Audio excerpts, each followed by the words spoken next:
We're not on the record. Are you Miss Morganfield? Are you Miss? Yes. Miss Morganfield? Yes. All right, can you come forward, please? Yes, ma'am.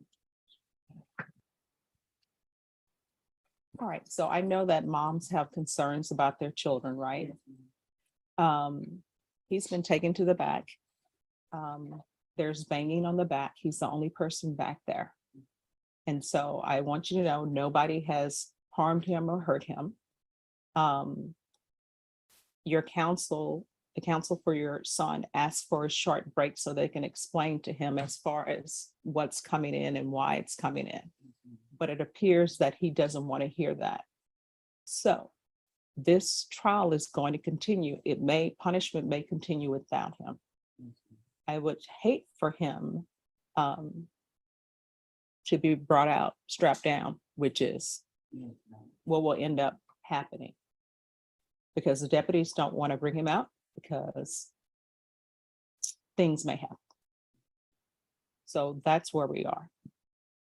And we are very much looking forward to a vigorous cross as soon as it's our turn. okay. Well, Do you think talking to your son is gonna help calm him down? That's what I need to know. well, the only thing is I don't know if the deputies would allow you in the back or not. All right, Deputy Mahia, Deputy Laura, is it? All right, so, but he's not going to be released from the cell. No, he's inside the cell. Okay, so he's inside the cell. So that this trial can continue. I'll allow you to go back there, but you're gonna have to leave your purse and everything out here. You can leave it there. No one will bother it. And yes. State, do you have any objections to her speaking to him? Absolutely not. Okay. Your Honor. So it's your call.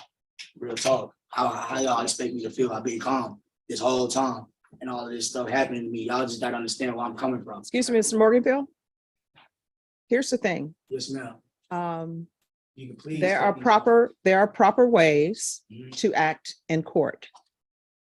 And part of the ways to act in court is, number one, when there is a witness testifying, the state is questioning those witnesses, then your counsel will get a chance to cross-examine them. I'm going to tell you what I've told plenty of people before who've been in my court, and when I've had people as clients as a defense attorney. Going to law school is not something that attorneys do just because they're saying, let me just go to law school. It's required. And both attorneys for the state and the attorneys for the defense are expected to know the law. You are asking me to remove those items for you, but you've been behaving inappropriately. I heard the knocks on the cell back there. That's not appropriate behavior for court. Do you understand? I was just upset. That's all. that No, is. no. Listen to me. You know, they Listen can to me. say so. Listen to me. Pity. Listen to me. One, I allowed your mom to go back there and speak to you, and I could still hear you shouting back there, not listening. The reason why you're in cuffs is for your safety as well as everyone else's safety. Do you understand? Yes, ma'am. So you have questions that I need to know the answer to. Please, can I tell? Well, and here's the thing. Either you want to remain in court and have your attorneys get a chance to cross-examine witnesses in your presence, listen to the state, do they direct examination in your presence, or either you do not. If you are disruptive and behaving inappropriately, what will end up happening is you will be taken from the courtroom, or number two option is going to be you will be presented in front of this jury, bound and gagged. Do you understand? Can I? No, here's the thing. I'm not your defense attorney. In this situation, I'm the judge.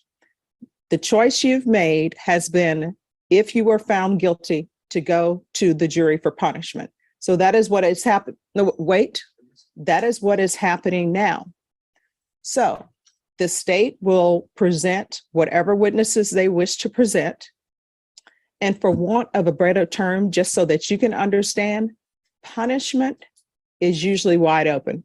And when I say that, what I mean by that is the state presents any witnesses they believe to give information to a jury about what would be the appropriate punishment for you. And your counsel gets to call whatever witnesses they deem is something that the jury would be able to hear to make a determination on what calm down, make a determination on what the appropriate punishment will be.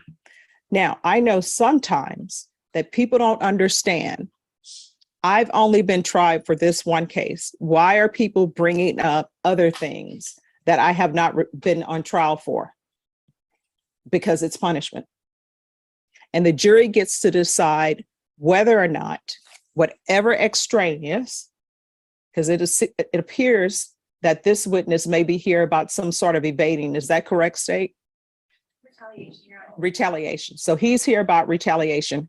Once the state questions this witness and the defense cross-examines this witness, if that is the only witness that the state will call about retaliation, then a jury will get to decide whether or not they believe that witness has proven the retaliation extraneous offense beyond a reasonable doubt. That's the way the law works. And what I'm explaining to you here now, I usually don't do, but I find that communication sometimes help people understand. What I do know is your mother shouldn't have had to come in here and talk to you in the back to get you to calm down. You understand? Yes, ma'am, I understand. All right. So do you want to be a part of this punishment phase of your trial? Yes or no? Yes, ma'am. All right. Now, are you going to behave appropriately? Yes, ma'am, I'm going to behave. I was just can't believe how they trying to do that in front of the same jury. That straight big. Well, because that's the law. Here's Here's the thing, Mr. Morganfield, here's the thing. I'm here sitting, listening to the witnesses just the way you are. And my job is to call a ball and a strike. So whatever objections are raised, I will make a decision on those objections. But I've just explained to you what comes into evidence during a punishment phase of a trial. You understand? Can I tell you something on this? As long as it is not about what you perceive to be your character or the facts of the case. And I say that because I'm sure your attorneys don't want you addressing anything that has anything to do with what you believe the facts of the case to be. Hey, look, miss, I got upset because they trying to bring up some girls. Like I'm already going through a case about a girl to the same jury that I thought I was going to be. All right. Jury. All right. I understand what you're saying, but what I'm telling you is during punishment, extraneous offenses. And when I say extraneous offenses, I mean offenses that maybe you have not been found guilty of, offenses that maybe have not been indicted by the district attorney's office. They get to call witnesses as long as your counsel has been given notice of it. So for example, if you littered yesterday and the state wants to call in witnesses, this case is not about littering. It's not about spitting on the sidewalk. But if the state wants to call a witness that says you littered or you spit on the sidewalk, they can call that witness for this trial. And then the jury will make a determination of whether they believe you littered or you spit on the sidewalk. So basically, a majority of things come in during punishment. Do you understand now? I don't understand. So everything they're doing is legal. What I can tell you is normally everything comes in during punishment so that a jury can make a decision on what your punishment should be. Okay. Now, what ends up happening is, as it happened in the guilty, not guilty phase of the trial, the defense can make whatever objections they want to make, and I will rule on those objections. But what I'm telling you is punishment pretty much a lot comes in during punishment. I don't want to say everything comes in during punishment because I don't know what evidence is going to be presented in this case. But what I can tell you is if there's an extraneous offense, and I've explained to you what an extraneous offense is, if there is, the state can present witnesses to try to prove up that extraneous offense in punishment. Even if the case that I'm going through though is pending, like basically what I'm saying is I still gotta go and handle that case right there. They're basically. Well, let me give- case let me- Right here with that juror that just straight convicted me, no, just straight guilty. Yes. And I'm going to speak to you in hypotheticals. If John Doe is charged with robbery, let's say John Doe has 3 robberies he's charged with, Yeah, and he goes on to trial for one of those robberies, and he's found guilty. The state can present evidence in punishment if they've given notice to the defense of those other alleged robberies. And they can call witnesses, and then the jury can make a decision on whether or not they believe that the other robberies have been proven beyond a reasonable doubt. And they can base their decision on punishment from what they hear. So that's the law. okay, well, I accept everything you said. I'm sorry, miss. You can please take this off. I was upset because I've been going through too much with this little stuff like this. You know what I'm saying? Well, I mean, it is, Mad quick. It's not like I don't know what I'm doing. Very intelligent. It's just, I just get mad, you know what I'm saying? Mhm. I can't do that. I'm behind the wall. no, here's the thing. So, defense, do you want to speak with him and see if he's proceeding with punishment before the jury? Yeah, I'm proceeding with punishment. You want to talk to him? Yes.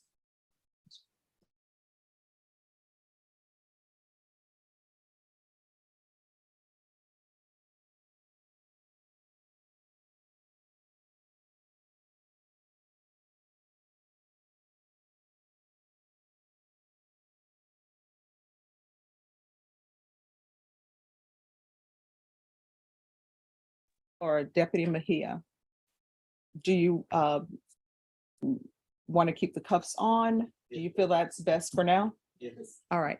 So the cuffs are going to remain on for now. Cover them with this suit coat, pardon me. Yes. Judge, we think that'd be highly prejudicial. I'm the one that's sitting next to him. That is true. I mean, he just needs to hide the handcuffs, and we'll see how he does. And if he proves that he can remain calm, then the jury won't see him. And what I can do is when the jury comes in, everyone just remains seated. And what I'll tell the jury is everyone is remaining seated because I request that they remain seated. And I'll say something because of the microphones. So that way they won't know.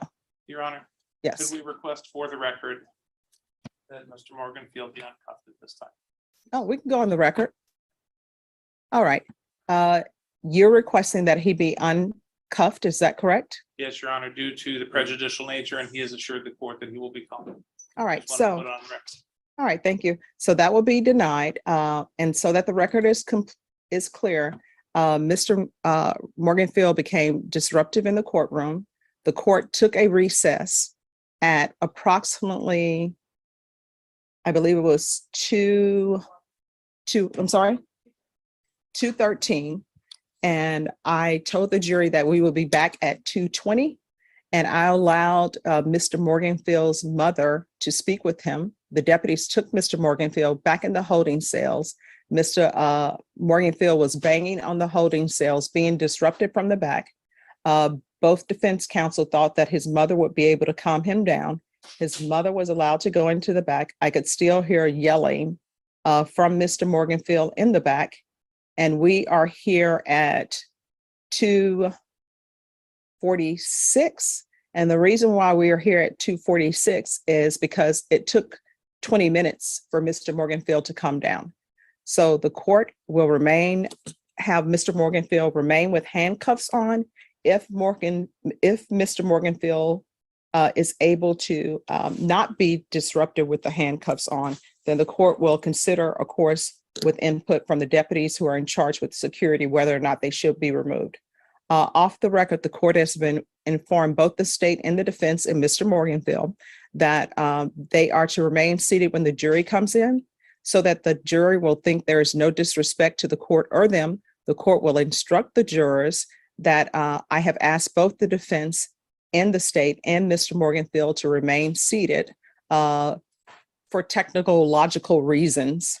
And for the record, from here, you cannot see that Mr. Morganfield is handcuffed because his shirt is covering the cuffs. Judge, he also has leg restraints on also, which I think the jury will see. So now, And the All shirt right. is not covering the Miss cuffs. Judge, yes, I'm clearly know what I'm doing. Yeah. I'm sorry.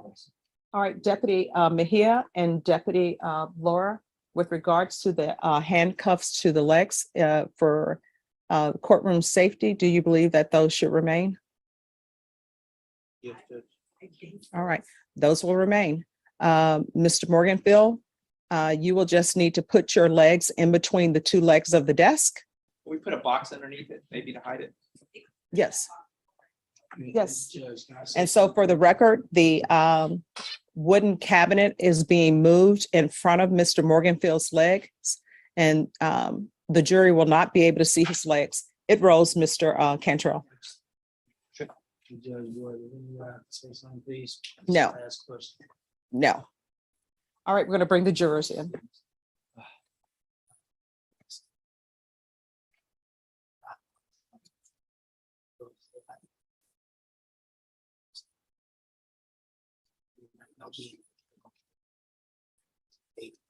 And Mr. Cantrell, are you able to see from the jury box? It doesn't appear that. Until they can see it on pending cases. All right, so unless for they the, really try. all right, so for the record, Mr. Cantrell has walked to the jury box and he has stated that the jurors will not be able to see the cuffs on the legs of Mr. Morganfield.